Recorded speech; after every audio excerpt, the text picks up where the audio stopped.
and welcome to Worship from the Croí. This worship is a reflection on the thoughts about returning to church and is led by David Mark, John Baird and myself. These are strange times. It feels like our life path stretching in front of us has been rent with a massive fissure, and we are shuffling past on an edge, hoping that the path doesn't run out, but opens out again, leaving the chasm behind. Stressful times. I went back and listened to an On Being podcast from September 2008 with Krista Tippett, yes, Padraig's friend, on the topic of stress with Dr. Esther Stenberg, stress and the balance within. She talks about the effect of stress on our immunity, describing the biochemical and metabolic processes of this degeneration, looking at a molecular level of the mind-body connection. For me, the light bulb moment was how meditation, reflection and prayer can reverse this damage and rebuild and reinforce our immunity. A good friend, a church worker, suddenly fell ill with a debilitating virus-induced condition. A young, vibrant person whom we all love. On her recovery, well, slow progress, but progress.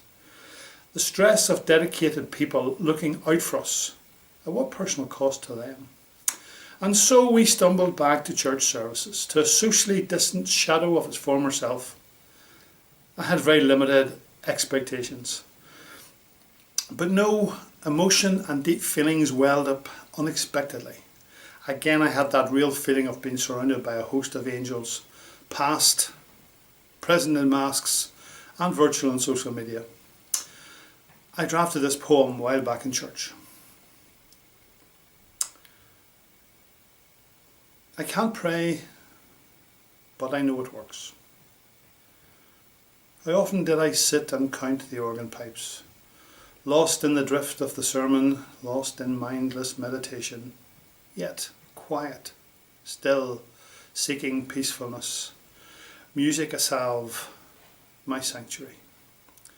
The smell evocative, polish, old Bibles and psalters, of seasons, harvest overload, the calm, cool, unchanging, home of celebration, matrimony and baptism, of longing, regret and thanksgiving, the deep communion of the funeral tea.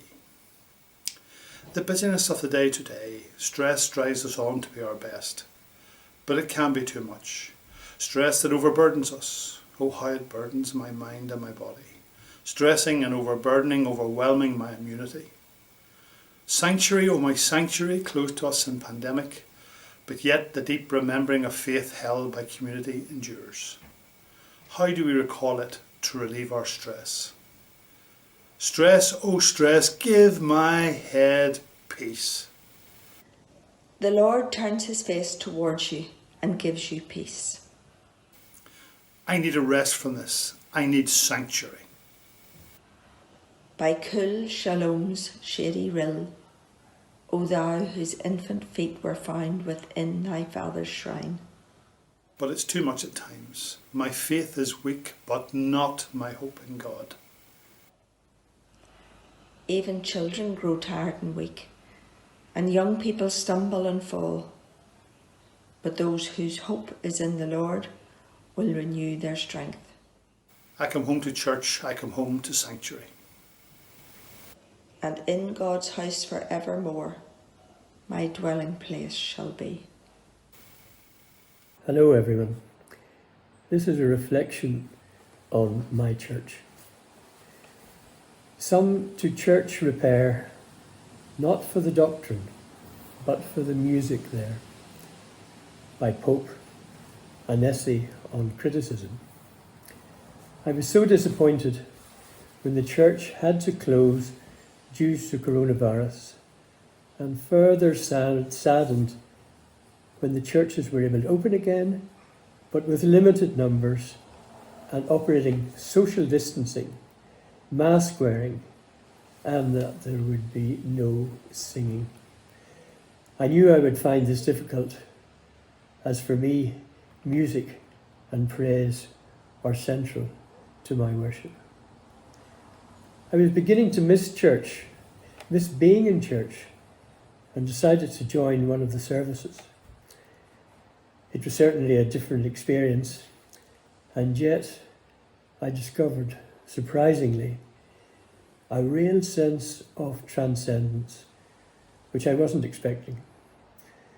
Recalling the time when, as a child and as a family, we went to church sitting usually in pew number 8.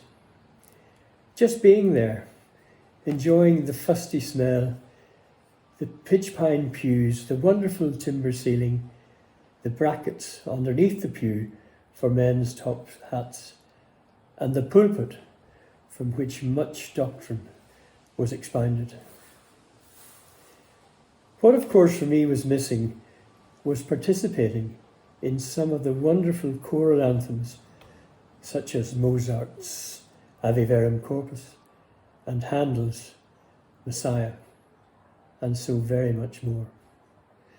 Although I will continue to miss the music, I have discovered that by just being there in the church brings me closer to a God which I can understand. We're going to listen to the choir singing an anthem, Thou Visitest the Earth, and John Baird is singing the solo. This is based on words from Psalm 65.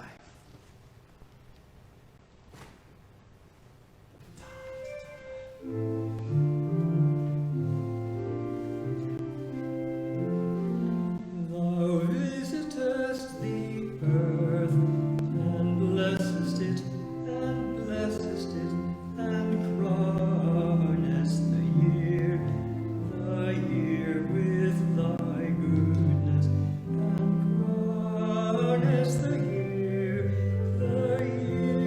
with thy goodness. Thou visitest the earth, and blessest it, and blessest it, and crownest the year with thy goodness, and crownest the year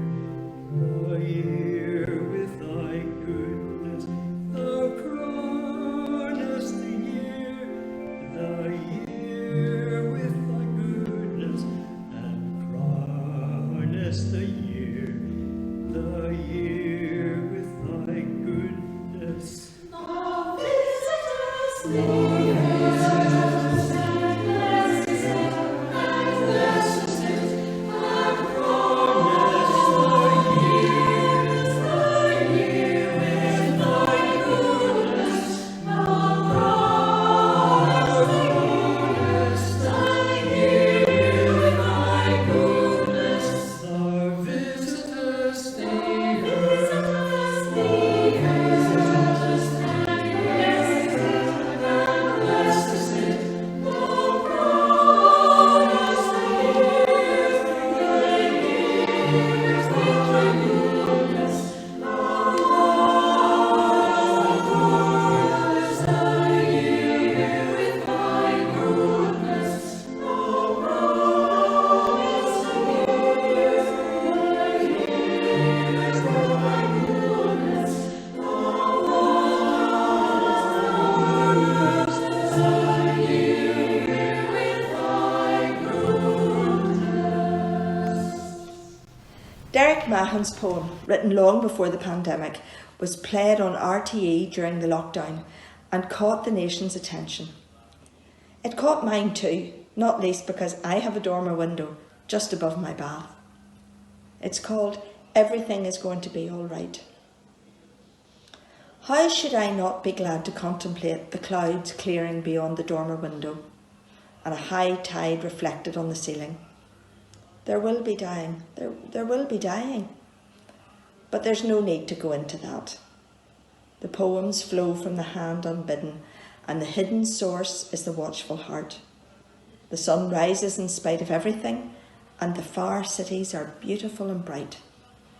I lie here in a riot of sunlight, watching the day break and the clouds flying. Everything is going to be all right. So, back to church. I was not particularly looking forward to it. I didn't think I'd miss Gilnahirk. Miss the people, yes, but not the Sunday service. But I was going to go, of course. It's what I do. I go to church. But I had missed it. I didn't realise until I was back in the polished pews, with the first organ notes playing the same piece as was played at the final service in March. I didn't realise until I found my eyes misting and my shoulders relaxing and my breathing slowing. I was at home, and there were the family members I hadn't seen for months. Like a 6-year-old in a nativity play, I was frantically waving at the faces, still instantly recognisable despite the masks, smiling with their eyebrows. I still sing quietly, and the low murmur of muffled sound is just as uplifting as the full swell of 100 voices. Everything is going to be all right. We had a baptism a couple of weeks ago. Normally the whole congregation would sing the Aaronic blessing to the children, but given these times, it was sung beautifully by 2 young women, one of them heavily pregnant with her own baby. And so I'll finish with it. The Lord bless you and keep you. The Lord make his face to shine upon you and be gracious unto you. The Lord lift up his countenance upon you and give you peace. Thank you for joining us at Worship at the Croí.